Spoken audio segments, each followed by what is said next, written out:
Morning. Today we're joined with by Sven and Adam. I'm still reeling after talking to Cube a couple hours ago, but super excited to talk about this habitats project that Sven told me about a little while ago. And when we think about the metaverse and we think about architecture, and he's been helping the team out, I thought this would be a great video. And the stuff you guys are doing is really cool. So thanks for hopping on with us today. Oh, thanks for having us. Yeah, thank you. Tough act to follow, after Cube, but we'll do our best. Yeah, it was unexpected, but I'll take it. And I'm really excited how quickly we're going mainstream with NFTs, and the things that are really happening are super exciting. And going back to kind of where I opened, like Unreal and the path to the metaverse, and when we think about what we need to do to be successful, and you look at this type of project, it's exciting. So can you guys give us a little bit of background in terms of what habitats are and what they represent? Sure. Well, why don't I kick it off really quick? I think a lot of folks might be familiar with me, less familiar with Adam, but I got put in touch with Adam and his team. Probably August or September of last year, and just Mal, what you were saying about we're starting to go mainstream. Like, I got put in touch with their mutual friend who said, "Hey, I'm working with this really digitally forward architecture firm, and they are interested in getting involved in the metaverse." And so I said, okay, well, I've been in NFTs for 7-8 months now. I can be a subject matter expert and give them some advice. And we just got to talking, and I was just blown away by two things. One, just how quickly they just gravitated towards what would make sense and how to push the metaverse forward in a better direction. And then two, just the technical expertise and what they could develop. I think sometimes we get kind of a little too laser focused in what we operate in. And there's a lot of very good, high quality NFTs out there, but there's a lot of junk too. And so, what I'm excited about is, the team from Habitats is developing something that I don't think a lot of people have seen before. I mean, it is truly generative art, full stop. What they're developing is art.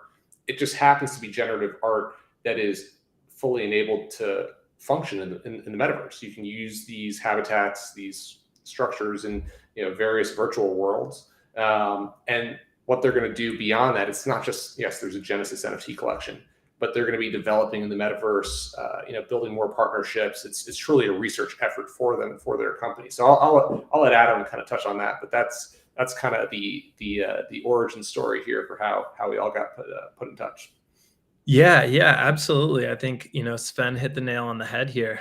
We're really excited about it. We understand that Web3 is not going anywhere, right? That these virtual worlds, these metaverses with true economic systems are not going anywhere.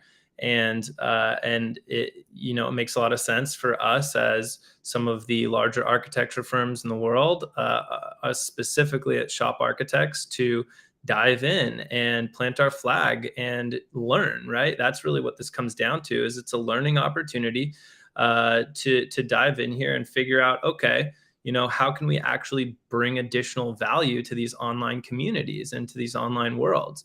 We do that in the real world.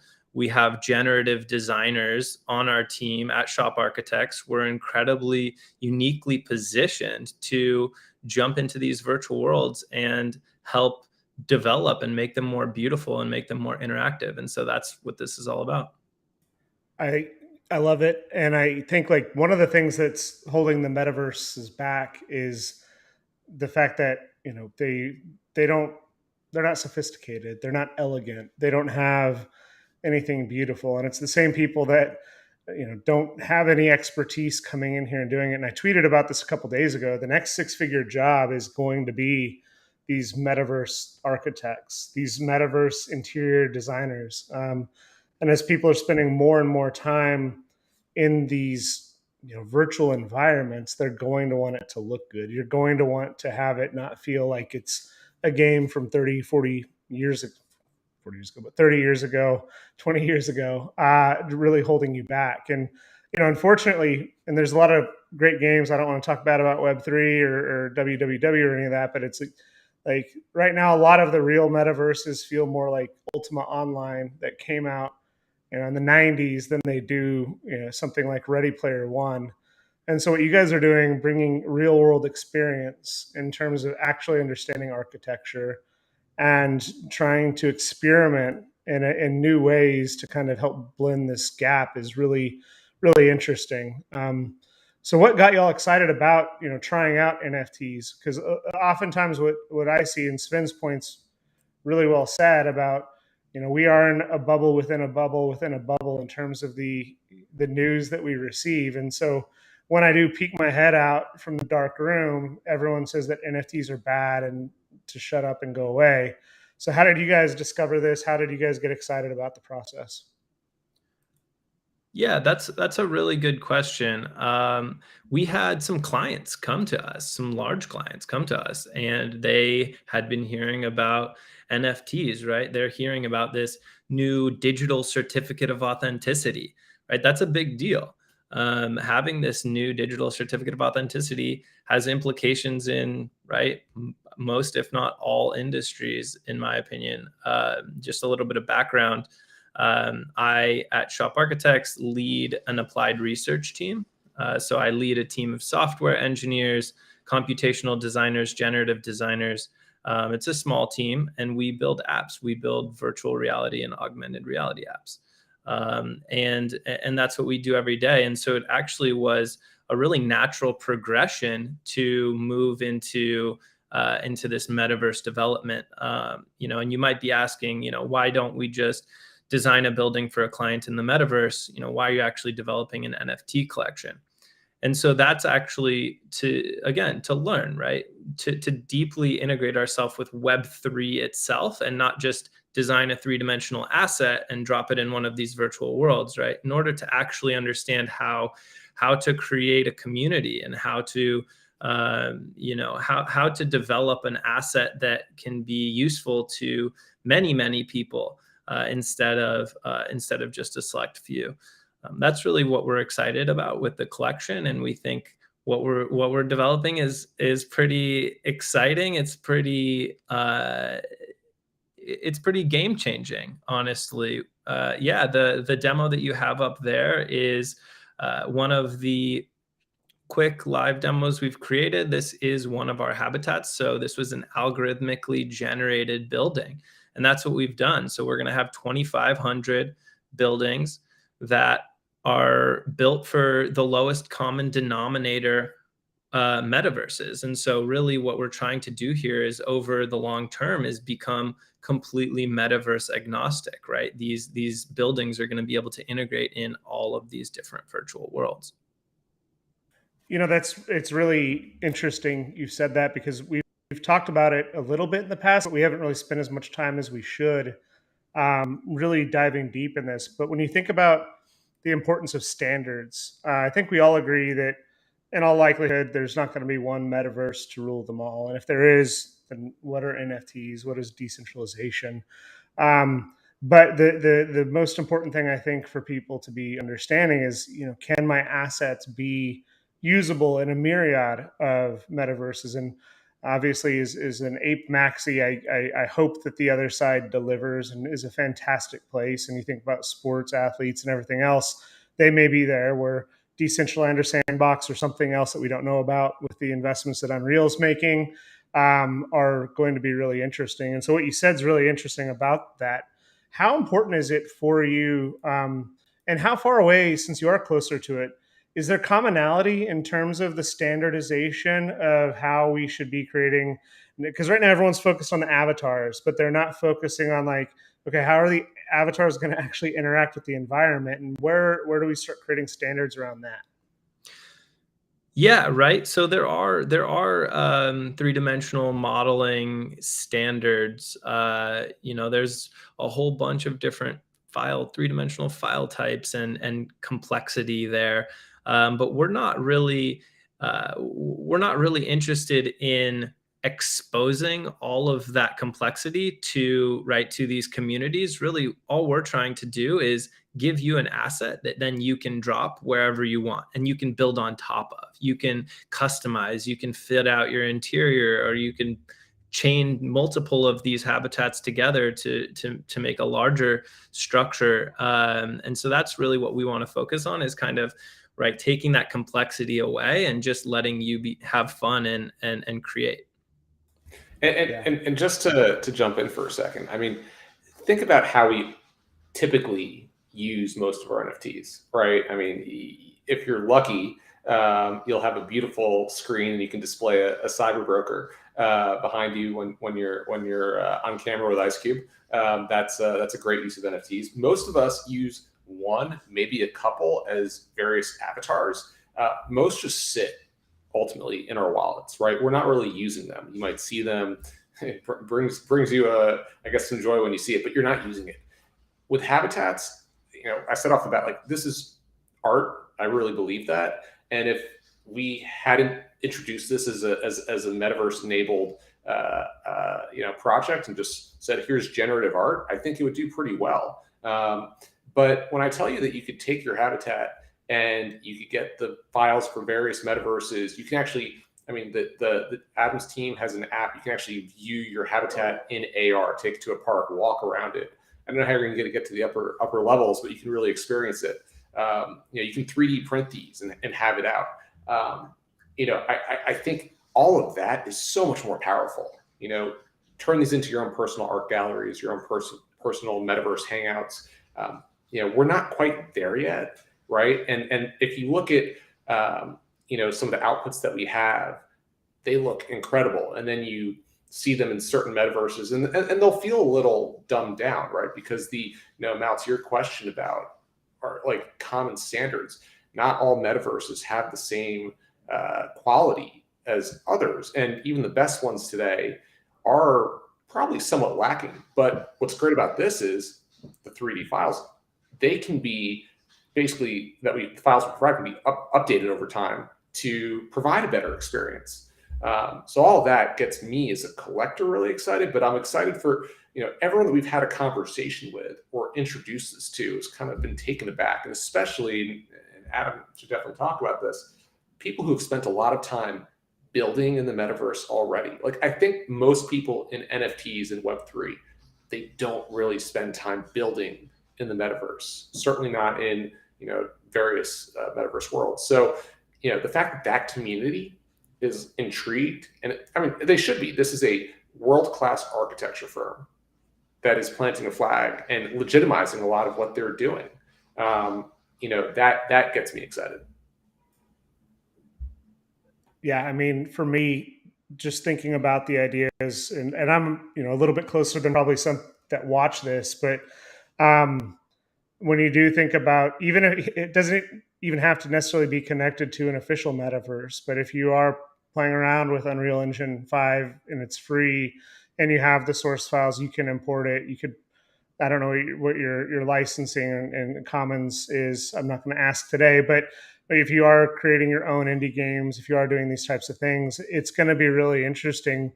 And what I like about this is, even though the three that we have on screen here, they do look different, there is that commonality. And so when you think about kind of the unique footprint that people put on their art, and as the metaverses or metaversi or however we reconcile and call it, they're going to have that unique fingerprint where if this is an awesome thing and you love this type of architecture, you could buy 2 or 3 of these and have your own little areas. And so I do think that there's going to be a lot of really exciting things. And when I think about we've got this, it's really unfortunate, and it's a good sign, and I think we're moving there quickly. But there's this amazing artist, his name's Leo Villarreal, and he's known mainly for his in real life art. I'm in Texas. If you go to the Cowboys practice facility, it's like beautiful light fixtures, very expensive. He's in the top galleries in the world. Some of the stuff that Rafik did before he got into NFTs, those types of things. And then he launched, a project on Art Blocks, and it's doing well. But the overlap of people that can appreciate this physical beauty and appreciate beauty. Like the people who buy NFTs are like crypto bros in one circle of the Venn diagram, and like real life collectors, they don't come in. And so I think the way you guys are interpreting this is saying, hey, let's do the research, let's do this right. But let's also try to play by these rules because this is where the buyers are. Let's speak their language instead of saying, hey, I'm big in the real world, trust me, because I'm finding that the biggest artists in the world that are coming in and not embracing the methodologies, the lingo, the terminology are struggling. But then when you do look at this and you talk about the team that you've put together, I mean, this is truly beautiful and remarkable art. And me having it in browser while we're running streaming software while we're doing this didn't do it justice. But when I load it up, when I don't have all the tabs open and everything else, I mean, it is still really awesome to say, oh, wow, like someone intentionally built this. They built the algorithms. It's succinct, it's concise. They all have flow. You can tell it's from the same collection. It's just really exciting to see how quickly we're innovating. And Sven, to go back to your point, we've been in it a year and a few months in total, and the level of sophistication that we're talking about today versus when famous celebrities were dropping on Nifty Gateway and ruining our bank accounts. It's inspiring to see how quickly people are innovating and doing cool things. I mean, could you imagine if this project came out a year ago? Like, people could not have even comprehended this because it was just such a disconnect. And I think now this project to me still feels very early for what we've seen for metaverse related projects. I mean, obviously the metaverse is going to get a lot of attention with other side coming, in a few days. But I want to go back to one thing you said though, because you talked about the intentionality of the design, and Adam should definitely jump in here. We've been talking, and Shop has been developing this Habitats project for several months. Candidly, from a technical standpoint, they could have released this much earlier, but it was really, really important for Shop to make this project of a level of quality that was befitting their organization. More than that, to have the actual architecture that you're seeing in these NFTs reflect the Shop style. And then beyond that, because they were hitting this, it felt like Shop. And having these discussions with the team, it was really, really important for them to make sure that it wasn't just feeling like a Shop production that you could see in the real world and then came to the metaverse. It's how do we make this take advantage? Stuff that I don't even understand, right? Where it's like, how do we curve the glass in a way where it'd be too expensive in the real world, but we can do this in the metaverse? How do we use certain angles that you can use in the metaverse, but not in the real world? Adam, you should probably talk on this because I found that fascinating.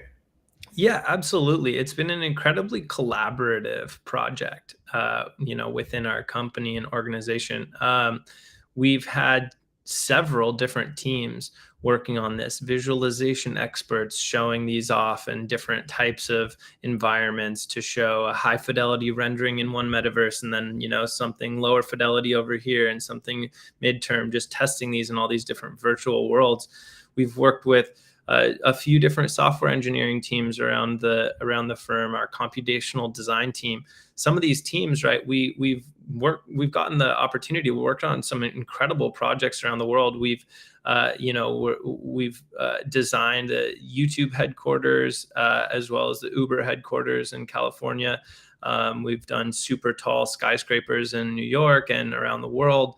We've gotten to work with the Department of State on several projects, and it's just exciting that now we've been able to take some of the talent, the generative designers who, right, this is fundamental to the core of our architecture firm, is using this technology, using generative design in our process to design real world buildings, right? We take solar data and we take transportation data and city data in order to figure out exactly which building we should build in the real world. And now we can transition these skill sets and this knowledge, and these team members who have developed some of these biggest projects in the world are now developing this NFT collection. And it's been an incredible experience. And we've actually been working incredibly closely with the partner level at our firm, right? The design leaders who have designed Barclays Stadium, where the Brooklyn Nets play, and some of the most beautiful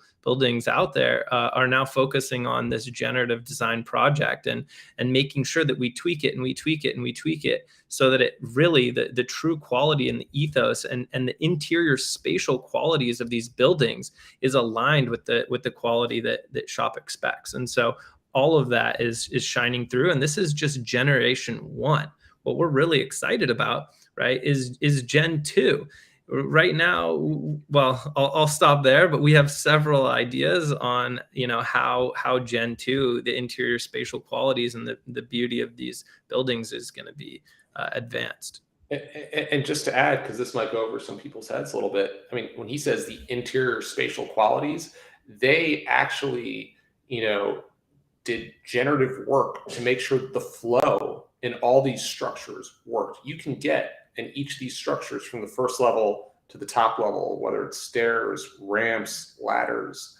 I mean, the exterior, right? We think about like the art aspect of this. The exterior is cool, but there's actual design on the interior. Like, how many people are doing that today? It's not a lot. It's not something that Mal, like you and I are in this day in, day out, and this is not something that we're seeing. And certainly not on a generative level to do this for a metaverse structure. I know you had your star turn with Cube earlier today. I mean, think about how forward they are with like bringing sports into the metaverse. Well, they're probably going to have games in the metaverse at some point, right? Like, you can watch it in the metaverse. Are you going to play in like a stadium that looks like it was built by Legos? No, you're going to want to play in the equivalent of the Barclays Center, right? Designed by someone of Shop's caliber. So that's the direction we're going. And I'm just enjoying, watching them get there. Yeah, it's for me, it's so crazy to think about that the caliber of these teams that are experimenting, and just the fact that you're taking it so seriously, and I guess like I shouldn't be surprised, to be honest, because why would I always go back to this quote that there's this artist that I like. I hope he does an NFT one day. His name's James Victori, and he always says that to give anything less than your best is to sacrifice the gift. And I always just assume, because we see so many people today, especially non-crypto native people, that are coming in and like they're doing like the lowest common denominator of what they can with their NFTs. They're like, oh, look, free money. Let's mint it. Everyone's going to buy it, and then I can disappear. Or I'll buy a CryptoPunk for a month, and then I'll make it my JPEG on Twitter, and then, oh, surprise, I'm launching this NFT project. But with y'all, it's different. And the fact is that it's not just one person that has discovered their love for NFTs. You're a team that probably is doing incredible real world art in the buildings that you design. To be able to take the manpower away from some of that to focus on that, and probably deal with a lot of the FUD that is just coming into the space, where you have to be in lockstep with your peers to say, hey, our mission is to do this.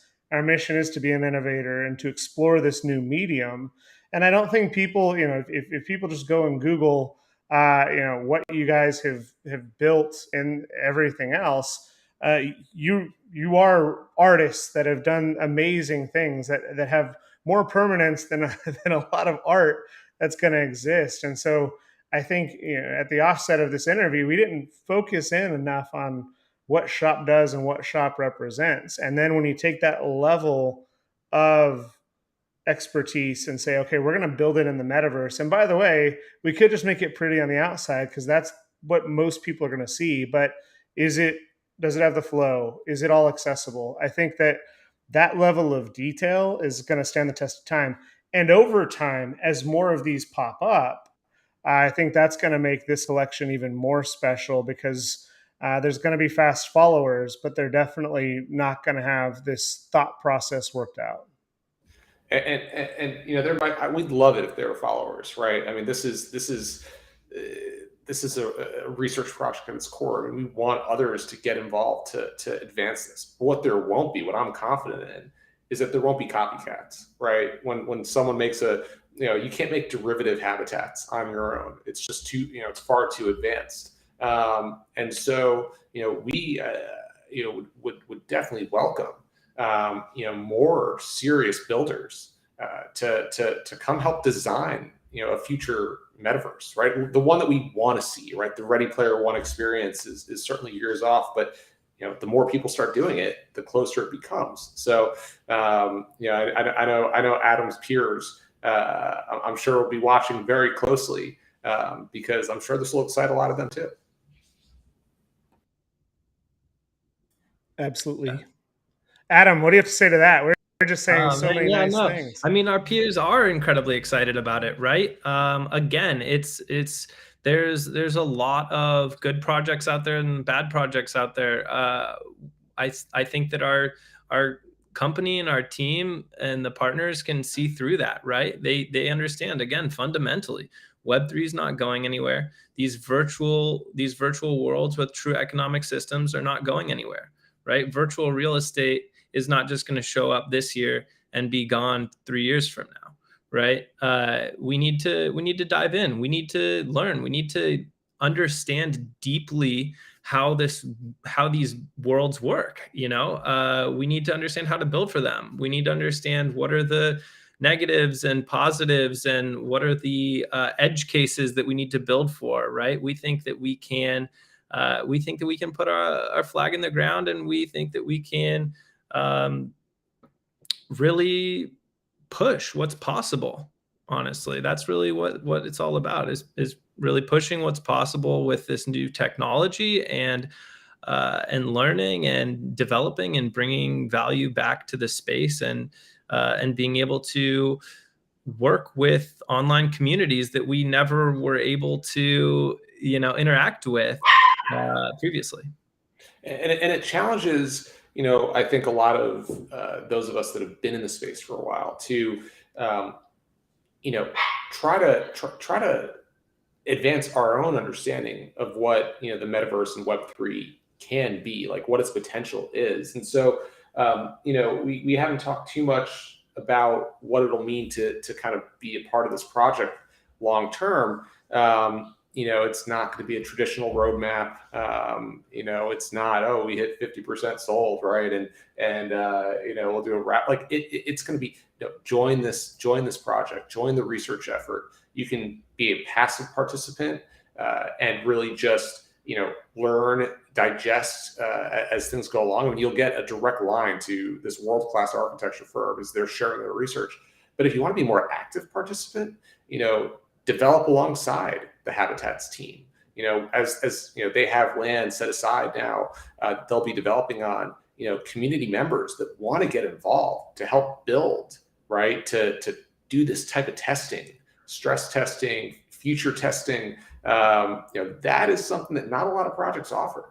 Yeah, I think Sven hits on an important part here, and we're talking a lot about the NFT collection, but really Habitats represents more than just an NFT collection, and that's an important thing to note, is that we're actually speaking to some incredibly large virtual real estate owners within some of these virtual worlds, and we are working on deals to create entire master plans for some of these large landowners, and trying to figure out new ways of engaging communities, and working with what does real estate and development look like in these virtual worlds. How can we bring value to these communities and actually make these worlds again more beautiful, more interactive, more inclusive. And so we're diving in on a few different fronts. It's not just this NFT collection, but this NFT collection is one of our primary efforts. No, I think it's really interesting to understand that we do sometimes get a little bit myopic in our view of what the current state is. And we talked about this on NFT Culture Happy Hour last Friday. We spent some time talking about the great filter of NFTs and permanence and some of the challenges that we face. And to Sven's point earlier, for most of us, we have to pick our best PFP at the time to represent what we want. And it's like, okay, are we going to social flex the Moonbird, or are we going to pull out Josie, or what are we going to do? But I also think that when we think about what that actually means, is that unfortunately humans are fickle, and our attention spans are short. But what's really cool about when you start thinking about the metaverse is it starts to disconnect what we currently interpret as NFTs. And talking to Ice Cube earlier today and talking about utility. Utility today, unfortunately, says I get access to a private club, and I hope I get an airdrop that is either a dividend or gives me another airdrop after that for a lot of projects. But when you think about utility in the metaverse, it doesn't necessarily have to be this crazy roadmap. If I have something that is elegant and beautiful and rare, and stands out against, once again, the Lego bricks of what else is out there, I think that there's going to be something special about it. And then that goes back to why we all got into NFTs, was for the art, right? And I always say that come for the PFPs, stay for the art. And for me, this is art first, right? This is something that is being created to exist as a piece of art, albeit the canvas is the metaverse instead of a flat pixel or an animated GIF. So I'm really impressed. Hey, well, thank you very much. Yeah, you're right. You can customize it to be whatever you want. If you do love your NFT collection, you can have it be your own personal gallery. If you want it to be a book club, you can go do that. You can make it a library. You could, make it a public gathering space, or just have it, have it be a piece of art on your land. Really, whatever you want to do with this project, you can do. It could be a PFP as well if you identify with buildings. So, there's really no limit. Or use it as your header image as well if you have a few of them. These will make great headers, by the way. Great headers. I was just thinking that. And once again, it's also that you're getting access to a unique set of people who've solved real world challenges. And I think what else I like about this is that you're trying to set out and be first in terms of solving metaverse challenges, right? In the metaverse, you don't need to worry about plumbing. You don't need to worry about kitchens. You don't need to worry about that. You can bend the glass. And so I like that your first instinct isn't to say, okay, how can we recreate what we're doing in the real world? You're saying, okay, what rules can we, like, it's a Matrix quote, but I don't want to go down, but what rules can you bend and what rules can you break while still creating these immersive experiences? Absolutely, right. We want them to be identifiable as buildings, right? But still, some of them actually have some floating sections of the building. So we are letting it be metaverse. We're breaking rules. We're breaking the rules that the physical world has limits. There's no structural engineers in the metaverse. And so we're definitely doing that. But in the same vein, you do want something that looks like a building, right? A lot of people like very classical architecture, right? Everybody likes different things. And so, we're trying to walk that tightrope of doing something that is metaverse first, but still walking that tightrope of doing something that is, applicable and is aligned with what people know. Yeah, I think that's the right take. It's like you're still coming into an experience that you're mostly comfortable going. You're not making it. You're just walking upside down, even though you could do all these crazy things. You're still keeping some of the laws of physics probably in play in terms of how you're building out the structures. Okay, so when does it launch? Can you tell us the pricing? Any of those details? Yes, Sven, want to take this one? So we're going to be launching in May. I think that we've been very deliberate about how we've kind of gone about introducing the project to the marketplace. I'm probably low hype to a fault, as Mal certainly knows. But we want to attract people that understand the project. We don't want the moon boys just to come in and think, oh, this can be a pump and dump. So we've been very deliberate introducing it to people, and so we'll have some more details on the structure, but 2,500 will be the generative collection at what I think will be a very affordable rate. It will not be 2.5 ETH. It will be something that we think is important to make accessible. And I think for those that know me, know that I'm all about these more accessible collections. So stay tuned. Discord's open. Follow habitats_XYZ on Twitter. Habitats.land. Check out the site. There's some really cool stuff on there, and you can play in the live demo that Mal showed. So it's coming to a metaverse near you very soon. That's awesome. Well, I just want to say thank you both for hopping on, and definitely check it out. You're going to want to go walk around and take a look at it. I think it's something you can't experience either if you're listening to the podcast, watching this on a 720p stream. You have to go and try it yourself, and then you just need to think to yourself, what does this represent? What is this going to look like in the future?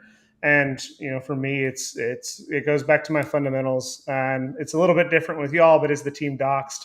Obviously, does the team have previous success? Yeah, and there's a lot of proof to it. And does it resonate with you? And so when you think about those principles, and then you think about what's happening moving forward, I, for one, am incredibly excited for this project and what you guys are building, and I'm incredibly appreciative of your time to come to our community and talk about this. And so I'm looking forward to watching this. Love to have you on again before the drop, if you're willing, when you guys get the date and price locked down. I think that it'll be important. And I'm going to introduce you guys behind the scenes to a few artists and curators that might have some other interest. Sounds great. Yeah. Thank you for having us. Yeah, it's always a blast. Heck yeah. All right. Take care, everybody.